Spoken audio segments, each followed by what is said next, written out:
La Terre était-elle un animal?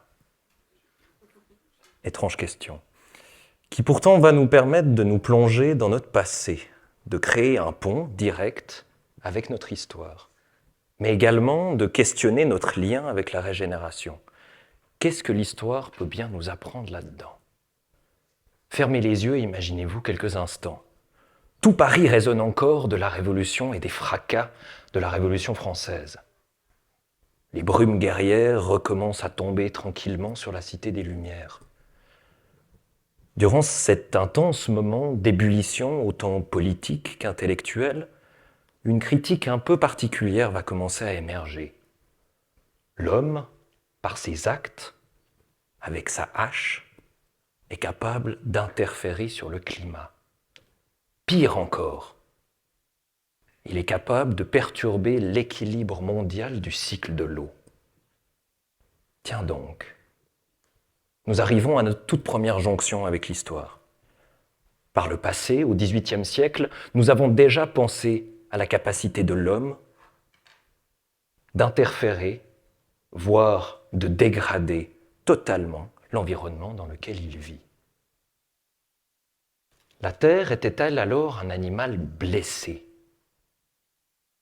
La personne royale est toute désignée comme la principale actrice de cette destruction méthodique de l'environnement. Le roi a commandé à ses armées une politique d'expansion. Il faut coloniser, il faut réduire son ennemi, son voisin à néant, et pour cela le bois est essentiel. Les forêts françaises vont alors être utilisées pour construire la marine et aussi pour réussir à tirer la France et que la France puisse tirer son épingle du jeu. Là-dedans, on accuse le roi et on accuse également les ecclésiastiques d'avoir dégradé la nature française. Rappelons-nous, l'Europe sort alors d'une période qui est climatiquement intense. Les hivers sont longs, les famines fréquentes et le climat est rude. Dans ce moment-là, on accuse la personne royale d'être à l'origine de tout cela. C'est la main de l'homme qui pèse sur le globe. Tels sont les mots de François-Antoine Rauch, un ingénieur français né en 1762. Mais alors, que faire? Car, selon lui, si on ne fait rien, la nature va droit à sa destruction. En effet, il prend exemple avec le Sahara. Cette énorme étendue désertique aurait été provoquée à cause d'une surexploitation forestière qui, durant des siècles et des siècles, aurait exploité ces terres jusqu'à rendre cette énorme vase et cette énorme zone aride. Mais alors, comment échapper à ça? Rauch imagine un plan en 3 phases. La première phase est une phase de compréhension. Il faut étudier, calculer, mesurer. En soi, comprendre le problème et comprendre pourquoi l'humain, là-dedans, est un acteur principal. La deuxième phase est la phase de régénération. C'est une phase d'action. Il va falloir replanter, reboiser, mener de vastes politiques de pisciculture afin de ramener les poissons dans les eaux qui en sont désertées. Enfin, troisième phase, l'objectif final, qui est une nature régénérée. Les flancs des montagnes ont à nouveau des forêts, la pluie recommence à tomber, l'équilibre et le cycle de l'eau est à nouveau équilibré, et enfin, l'humain, l'homme, peut de nouveau vivre dans un habitat régénéré. La science et ses apôtres vont alors se saisir de cette mission d'ordre quasi divin. Il faut pour cela que cette élite intellectuelle se saisisse de ces multiples problèmes, réussisse à les comprendre, mais a également besoin d'une main-d'œuvre, car on ne terraforme pas tout le territoire français en n'étant qu'une poignée d'intellectuels qui se charpient sur les méthodes à entreprendre. L'industrialisation a mis sur le banc énormément d'ouvriers, qui sont alors menacés par les affres du chômage. Les indigents, comme on les appelait à cette époque, vont alors être utilisés comme les chevilles ouvrières de cette régénération. Il faut qu'ils arrivent à développer, il faut qu'ils arrivent à construire cette nature dégradée par le roi. Mais ils sont également pointés du doigt.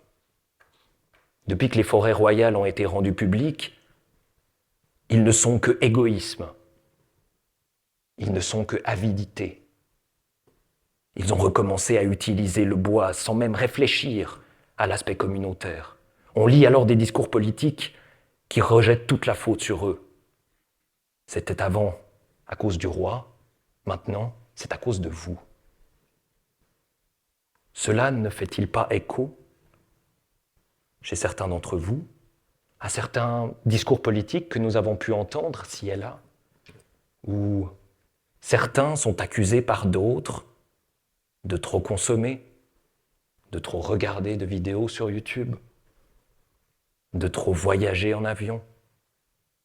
Ce type de discours culpabilisateur existe depuis très longtemps et risque probablement de continuer longtemps à nous empoisonner.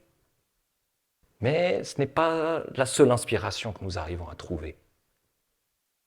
On y trouve aussi cette étrange connivence avec ces humains du passé, qui traversaient des angoisses similaires aux nôtres, qui se posaient déjà des questions qu'on se pose nous-mêmes. Et enfin, si on veut reprendre cette étape en 3 plans, je dirais qu'on se situe entre la phase 1 et la phase 2. Nous avons compris le problème, nous l'avons mesuré, on nous alerte depuis longtemps du mur que nous allons nous prendre, mais il nous manque le petit truc, la petite bille qui nous permettra de passer de la phase de compréhension à la phase d'action. La Terre était-elle alors un animal politique ? La régénération en histoire n'est pas qu'une affaire révolutionnaire. C'est aussi une période historique extrêmement précise dans notre histoire en Suisse. Elle s'étend de 1830 à 1847, a comme principal acteur les forces libérales. Mais avant ça, un petit peu de contexte. En 1814, le spectre napoléonien est enfin battu. Les anciennes élites conservatrices reprennent le pouvoir et les aristocraties veulent remettre les héritiers sur le trône. Durant ce moment-là, les libéraux vont se constituer comme une force d'opposition. Il faut instaurer les libertés qui, pour nous paraissent totalement acquises. Liberté de la presse, liberté d'expression, liberté de se réunir, liberté de prière, liberté d'industrie, liberté d'entreprendre. Pour faire cela, les libéraux vont mener une révolution tout à fait illégale. D'un coup de plume, ils vont tracer les anciennes constitutions. Du passé, faisons table rase. On régénère notre propre rapport à l'ordre législatif. On réécrit nos lois. Tout ça dans un pacifisme relatif. Quasiment aucune effusion de sang. Et pourtant, on repense totalement notre manière de penser. On repense totalement notre rapport au monde. N'est-ce pas là incroyable ? Nous avons déjà fait ces changements par le passé. Nous avons déjà eu le courage de mener ces révolutions pacifistes. Et je pense que là-dedans, nous pouvons en tirer une inspiration.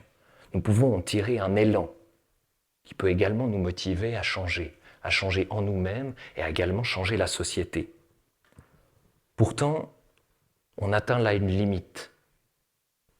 Car, à trop vouloir chercher des similitudes, on pourrait peut-être tomber dans le même piège qu'eux-mêmes se sont tendus. Car cette époque-là, le 19e siècle, c'est également le colonialisme. C'est le racisme institutionnalisé. C'est la construction des premières grandes industries qui vont mener à de massives pollutions.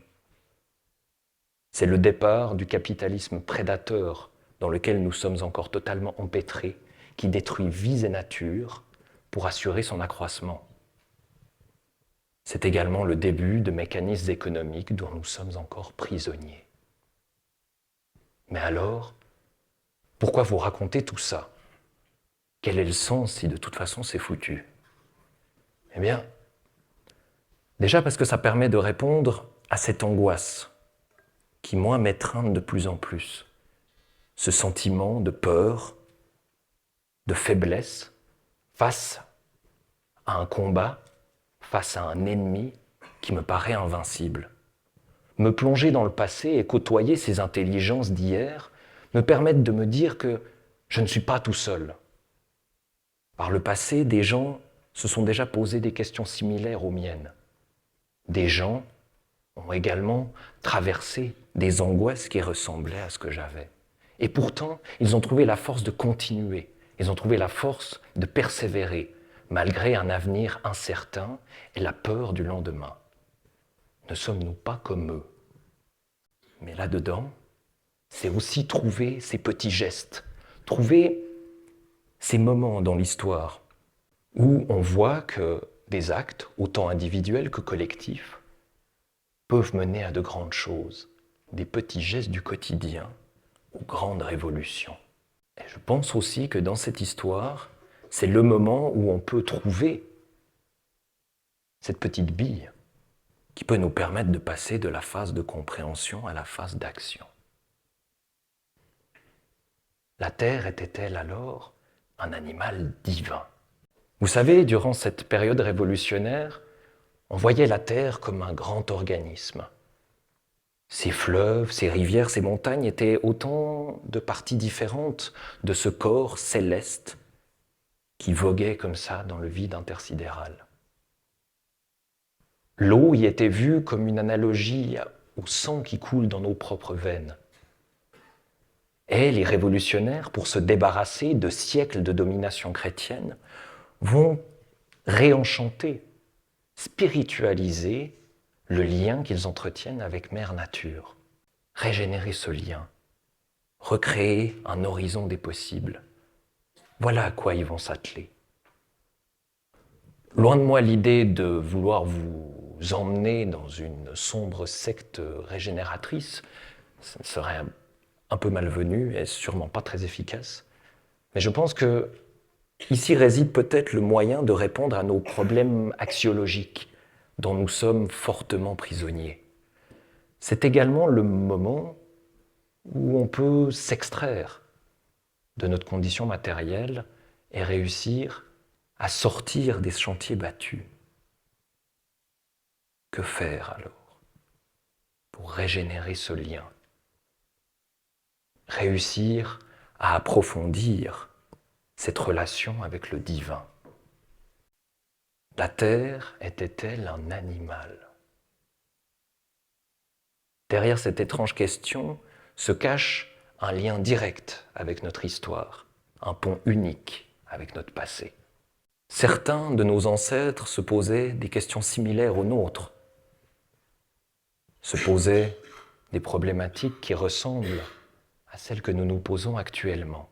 Et pourtant, ils ont trouvé la force de conviction de continuer à avancer malgré l'adversité. Devons-nous réellement laisser la Terre ne rester qu'un animal économique? Je ne pense pas. Il faut réussir à s'élever. En cela, l'histoire peut nous apprendre beaucoup.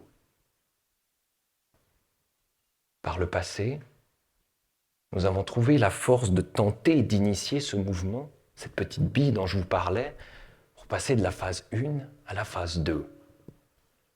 Je pense que nous pouvons tous constater ensemble que c'est un relatif échec.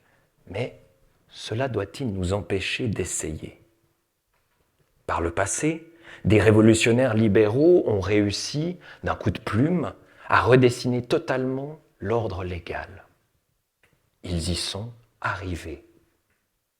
Par le passé, des humains ont tenté de régénérer ce lien profond qui les unissait à la nature et ont réussi, grâce à la spiritualité, à réenchanter leur horizon des possibles. Ils y sont arrivés. « Alors, pourquoi pas nous ?